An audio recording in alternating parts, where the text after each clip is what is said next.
2020 started off as a good year. I mean, I got a really good job. Uh, I was able to afford to step the mast. That was exciting. But then a global pandemic hit. There was political upheaval, financial crisis. These things kind of turned into what slowed me back down to almost having to start over again.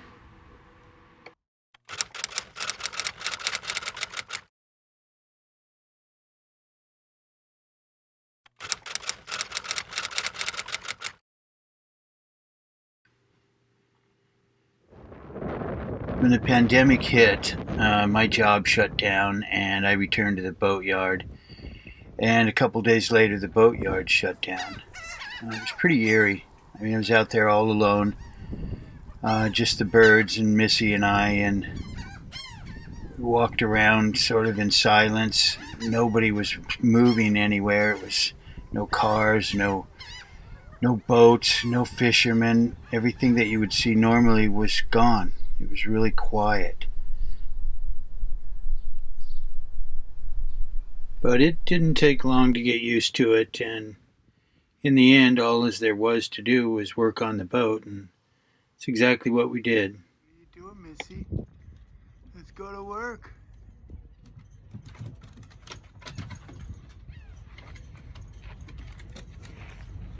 Good girl. Finally released the...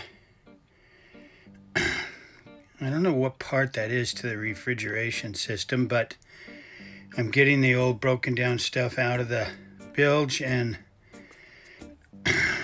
tossing it overboard onto the ground, of course. It's finally out. What a hassle. But it's starting to clean up. Old refrigeration system out. New one getting ready to be put in. As soon as I have the money. So the first priority became cleaning out the engine compartment. That meant getting rid of all of the crazy amount of hoses and electronics.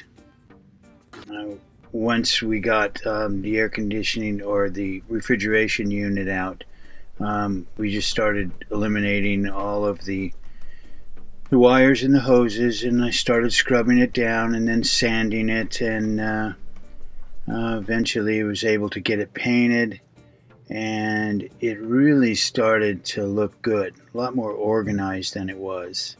And before you know it, we'll have the electric motor in, and life's going to be great.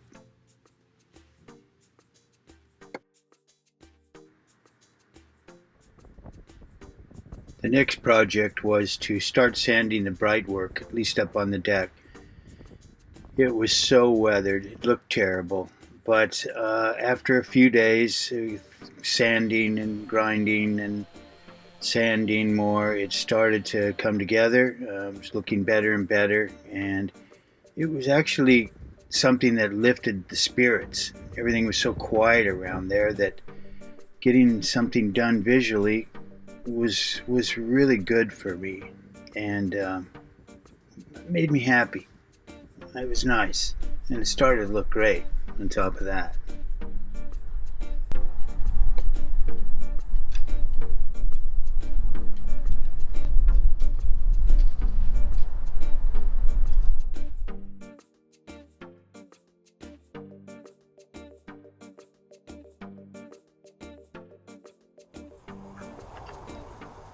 Eventually, the boatyard started to get back to normal, and so I thought I would tackle the painting of the hull again. We'd made so many attempts at it that it was making me ill. But we sanded it down, and I had met somebody named JJ, and he had painted his boat there in the yard, and he did such a great job that I asked him if he would do mine, and he agreed to do it. And so we got everything masked, sanded again, and cleaned up, and ready to go for the 6th time.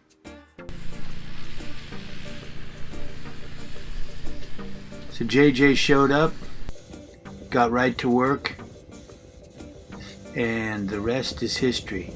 Came out great. People ask me all the time, what color is that? Well, it's a mixture of colors. I had a half gallon of black that was left over, and I had a gallon of dark gray. I just mixed them together, and this is what came out.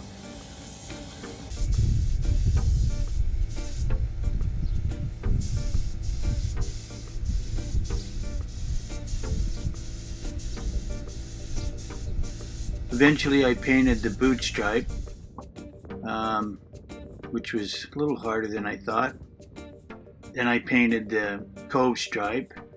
That came out really well. In the end, it all looked pretty good, and I was pretty happy. With the new varnish, new paint, boot stripe, cove stripe, it was looking really good. But then things made a little turn.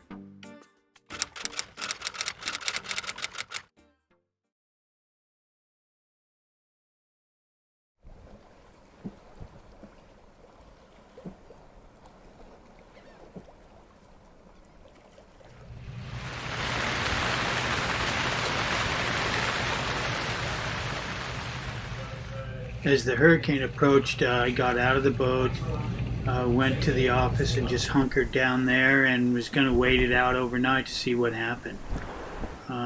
The forecast was showing it heading south, so didn't think we'd get too much of it at all, really.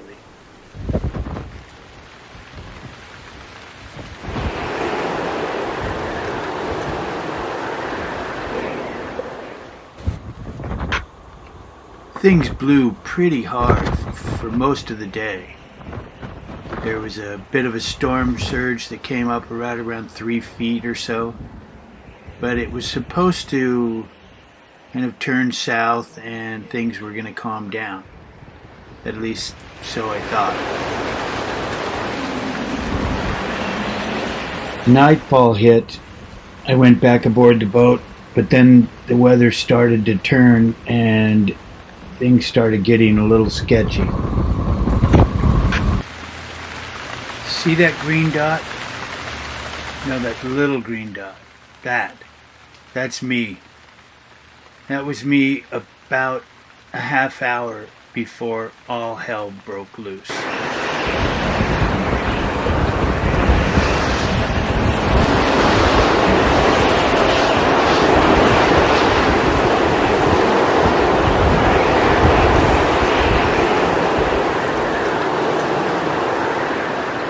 See that stanchion right there? If you look close, you can see how much it was rocking.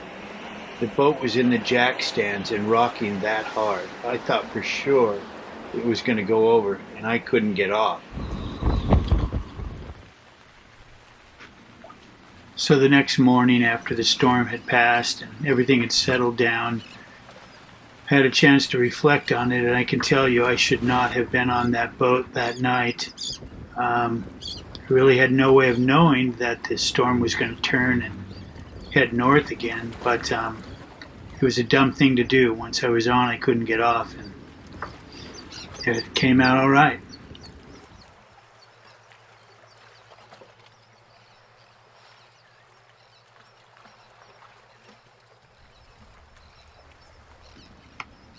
When the pandemic hit, I lost my job as a carpenter.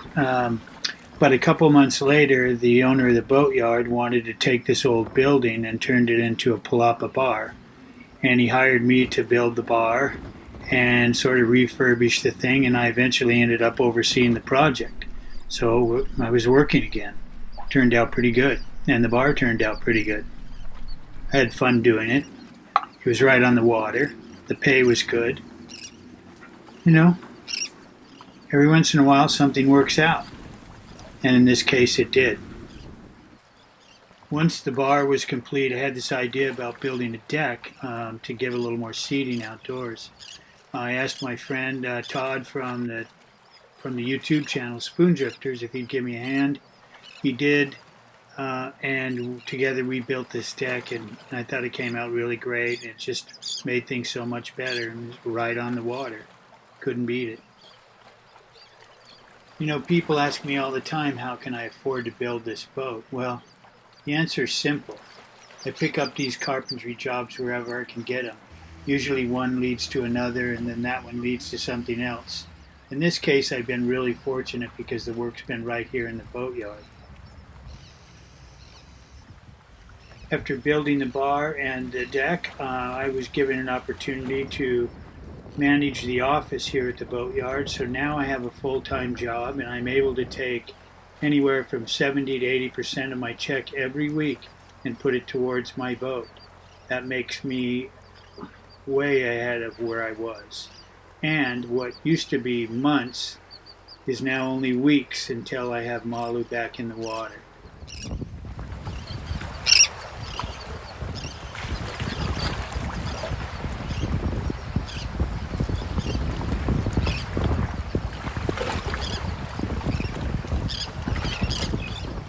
The motor arrives in a couple of weeks. The batteries will follow shortly after that. Then there's some small stuff we have to do on the boat, but for the most part, she's about ready to splash. So it won't be much longer, and things will be kind of back to normal. So all's good. Hope it's good with you. Hope you're staying safe. Until next time, we'll see you later. Be good.